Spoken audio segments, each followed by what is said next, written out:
Hello everyone, welcome back to my channel. If you are new here, welcome. My name is Chandra, and in today's video we will be going over my paycheck number 2 in the month of October. So let's get right into it. I'm first going to start off with my budgeting workbook. I have this budgeting workbook available in my Etsy shop and also on my Stand store. I will leave the links down in the description box below if you are interested in getting organized with your finances and seeing exactly where your money is going. For those that may be new here, I'm a USPS postal carrier, and I also sell budgeting workbooks online. I'm paid 2 times a month, so my first payday was October 14th and my next payday is October 28th. You may be seeing this video before my actual payday. However, on Monday, which was the 24th, I'm able to view my paycheck that I'm going to be getting paid with on that Friday. So I'm going to go ahead and budget out that paycheck by using my paycheck budget worksheet. So this is my paycheck budget worksheet right here. Doing my monthly budget, I budget out my income for the month, and then I split it up into paychecks. So I budget my monthly income, as you can see right here, to be $3,000, and I break that down paycheck to paycheck. So $3,000 divided into 2 is $1,500 for the first paycheck, and then $1,500 for the second paycheck. And then what I do is I list out all of the bills that's going to be taken care of with that paycheck. So for this particular paycheck, which is the second paycheck of the month, I budget my paycheck to be $1,500. Then I was supposed to have $351.21 remaining, which gives me a total income of $1,851.21. And I was supposed to take care of all of these bills. And with me taking care of all of these bills, I do the basically the zero-based budget, and I take my income minus my bills and expenses, and I try to get it down to a zero dollars, basically giving every dollar a job to do or an assignment to do. So taking my income of $1,851.21 and subtracting all of the bills, which are that comes up to a total of $1,976.99, it leaves me actually in the hole of $125.78. And knowing this ahead of time will help you plan accordingly. So knowing that I'm already in a hole $125.78, that gives me an opportunity to go ahead and try to make some money on the side, or try to do some overtime, or try to just figure out a way to cut some expenses and things like that. So I'm gonna go ahead and get into my actual numbers. So for the remaining section, I'm gonna put 0 here, even though I'm gonna have some money left over. But like I mentioned, I'm actually doing this budget before I'm actually paid, so I'm not exactly sure how much will be remaining, and I'm gonna just take that. I'm gonna start leaving the remaining portion off, and it's just always gonna be $0. And then whatever I have over there, then it'll just be like not free money, but money that I could use for like a buffer or something like that. So for my paycheck, I budget $1,500, but my paycheck was actually $23,1452. And the reason why the income for this paycheck was high is because on Monday, which was Columbus Day, that was actually my scheduled off day. And with the post office, if your off day falls on a holiday, then you get the day before.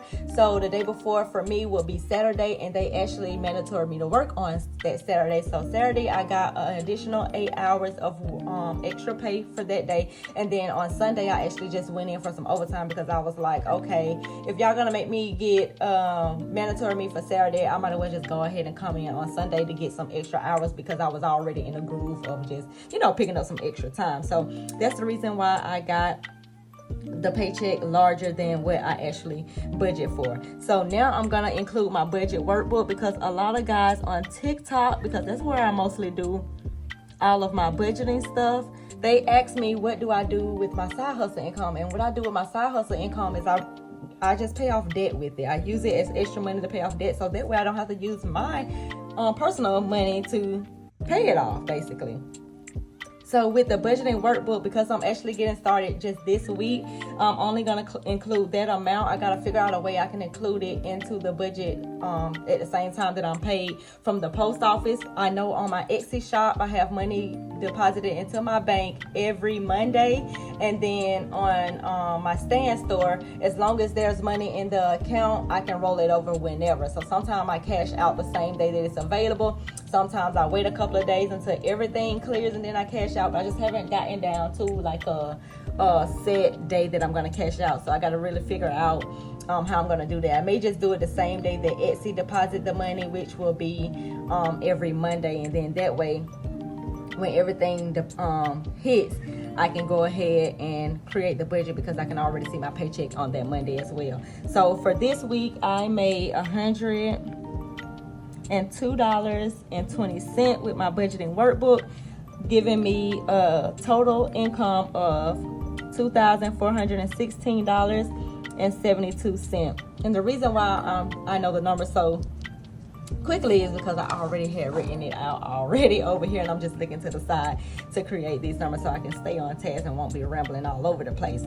So the first thing I do when I'm actually paid, or the first thing that happens, because all of my bills are on automatic draft, so I really don't have to do anything. The money goes in and the money comes out on the dates that it's due and things like that. So the first thing that happens is $250 comes out for my savings, and then all of the bills are taken care of as well. So for vidIQ, which is just the subscriptions that helps me with my YouTube channel, and it gives me content ideas and things like that, I have built up enough content ideas where I don't really need vidIQ at the $9.99 price anymore. They do have a free subscription as well.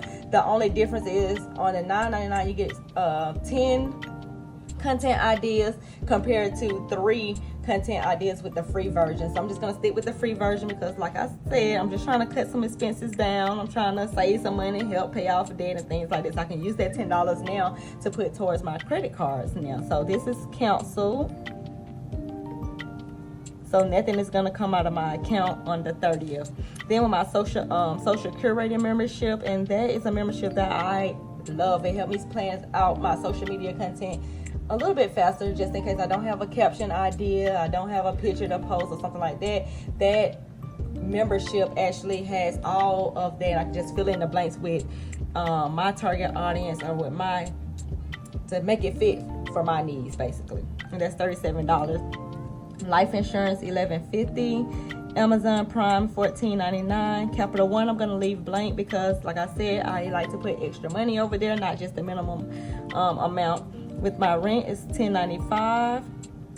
With my water bill was actually $75.99, and I budget $85 because this is the highest amount that I've ever paid since I've been living in this complex. I've been living over here about 4 or 5 years, so it's never been over $85. That's why I always use $85 because I know that it's not gonna go over that, and it, like right here, I save about what, $9 and a penny. So that's good. And then with the Xfinity, I actually do not have to pay anything. I just signed up for some type of program that's dealing with if your kids get free lunch, if your kids get Medicaid, food stamps and things like that, they give you a discount off your internet service or your phone service or cable service, whatever services you have with Xfinity, they give you a discount, and I'm able to save $30 on the plan, and my plan was already $34.19. So I don't know what happened with the bill, but I got a credit of $26 and some change left over there. So this month I don't have to pay anything, so I'm super excited about that. And let me know in the comment section down below if you guys want me to do a video on how you can sign up for these different programs. That way you can save some money on your bills, because I have saved money on, well, not really saved money on, but I have really figured out a way to get my electric bill to be the same amount every single time for at least 12 months by signing up to a special type of program that they offer on, with my electricity company.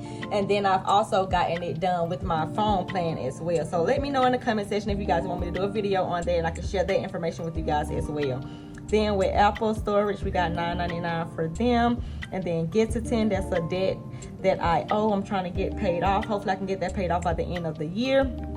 And that's $25.40. Now with my Georgia Power, for some reason it went up a little bit. I'm not exactly sure, because normally it's that same amount every single month. So I have to really look into the bill just to see what is going on and why it went up. But it went up to $109.33. And then with child care, I pay $75 a week for after school care for my son. So that's $150 because I'm paid because there's 2 weeks before I'm actually paid again. And then with gas, my gas actually has went down. It's been costing me about $50 to fill up, but I'm still gonna keep it at $60 just to be on the safe side, because sometimes, different area areas is different prices. So I try to get gas by where I live because it's cheaper than getting gas where I work, if that makes sense. Because I work in Marietta and I live in Atlanta, and it's just cheaper in Atlanta to get gas here. So I'm gonna put $120 for gas.